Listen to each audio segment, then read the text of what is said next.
Hi guys, I'm Kristen and welcome to Studio Knit. So in a recent video, I created really pretty watercolor prints on paper by stretching our knitted pieces over cyanotype processed paper. Well, while I was in my makeshift dark room working on that, I decided to see what would happen if I painted a little bit of the solution onto a knitted swatch. Well, it's been a couple of weeks and I've been doing a lot of testing because the first time around didn't really yield very good results. Some were okay, some weren't so great, but I finally perfected it. So today I am going to show you my tips and tricks for creating your own really cool sun art cyanotype knit swatches. The sun art magic happens when these covered areas, when you wash away the solution, they remain the original color of your yarn. And the exposed areas in the sun, those turn a beautiful, vibrant Prussian blue. For your yarn, you absolutely want to use a natural fiber, and I found that cotton yarn works best. Acrylic I knew wouldn't work because that's not natural. And wool I thought it might, but I guess there's like oils from the animals and the cyanotype just doesn't hold and the whole design just washed away. And for my knitted swatches, I did the stockinette stitch because it has a really nice smooth finish. Let's make some sun art. Our work area, I'm putting some plastic down and our little knitted swatch. First, I figured out that prepping it with water, not getting it too saturated, just lightly spraying it with a little spray bottle on both the right and the wrong sides of our work is something that really seemed to do the trick. So once you have it just slightly damp, then it is time for our cyanotype solution. Of course, adult supervision is required and protective gloves are great because you're working with chemicals here. So anytime you're working with the liquid part, you'll want to make sure that your hands are protected. And if you're enjoying this video, please like it up. If you haven't already, subscribe. It really helps me out. The complete instructions on the cyanotype process are written out on my website. So when you're ready to get started on your project, you can head on over there where I also have all of the materials that you need from my Amazon shop. You can check out what you want and shop directly from that. Working in cyanotype is best when you work in as little light as possible. So today I'm going to bring you into my dark room. I'm using this, it's called a Patterson safety lamp. It's from my dad's old dark room when he would do black and white prints in our home dark room.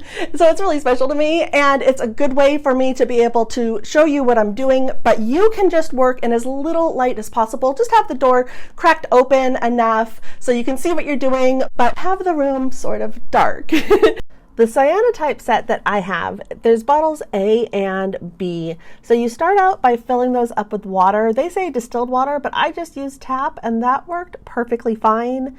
And then you shake them. It's best to do this in the dark and then you set it aside for 24 hours. Coming back the next day, it is time to paint.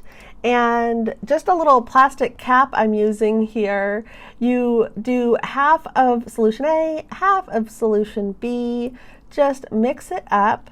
And on those knitted pieces that we already prepped with a little bit of water, go ahead and paint on your solution. And thoroughly cover all of the knitted swatches that you prepared. Another trick I figured out is squeezing all the excess solution out of your knitted swatch. This allows the drying time to speed up. Mine are drying in less than a day. And when I was doing the trials before, when they were really saturated with that solution, they were taking about 3 days to dry, meaning that the cyanotype process was already sort of starting, the piece was already turning blue, and the design just was a little bit muddy. Even if it was coming out, it wasn't that crisp design that I was hoping for. So squeeze out the excess. I'll quickly turn the lights on so you can see the really pretty, sort of a lime green color that our knitted work is.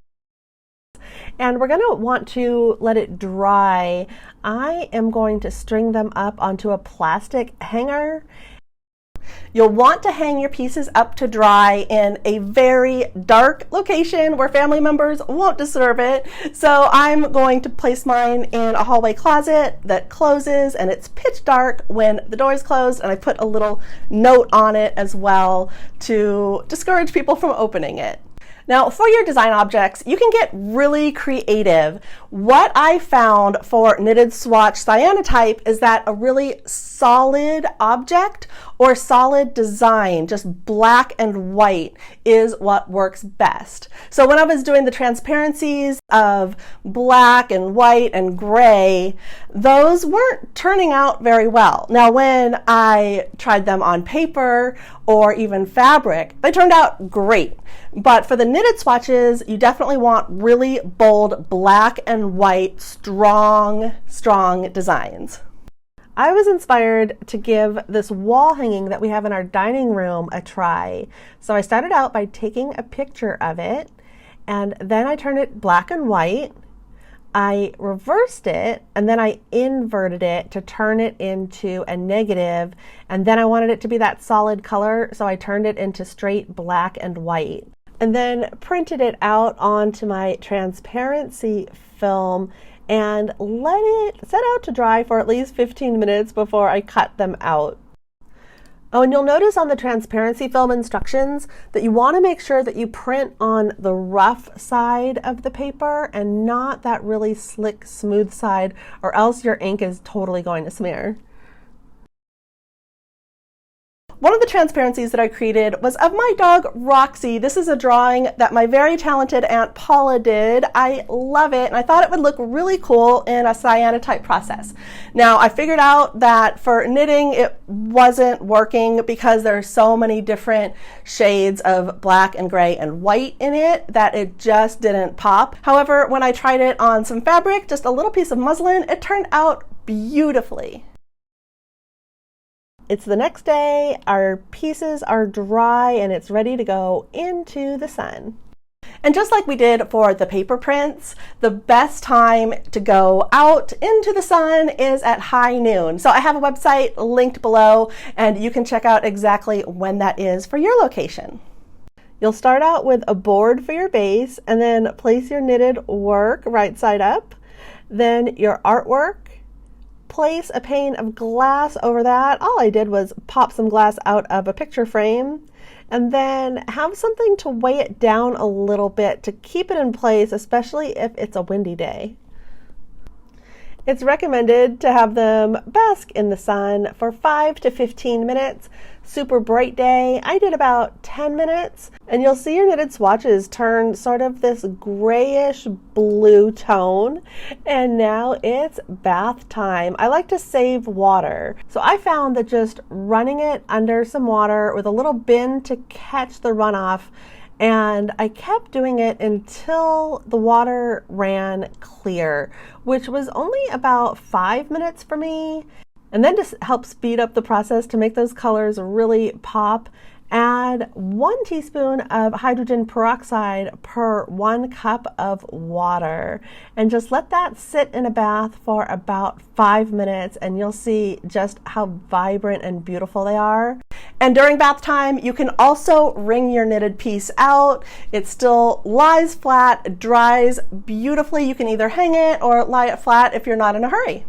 And in less than a day, our pieces are totally dry. They look beautiful, a really nice, deep, dark Prussian blue. So I hope you are inspired to give cyanotype printing in the sun a try, either by doing it directly on your knitted work, or go check out my previous video where you can do it on watercolor just by stretching out your knitted piece. So thanks so much for watching, guys, and I will see you next time. Bye!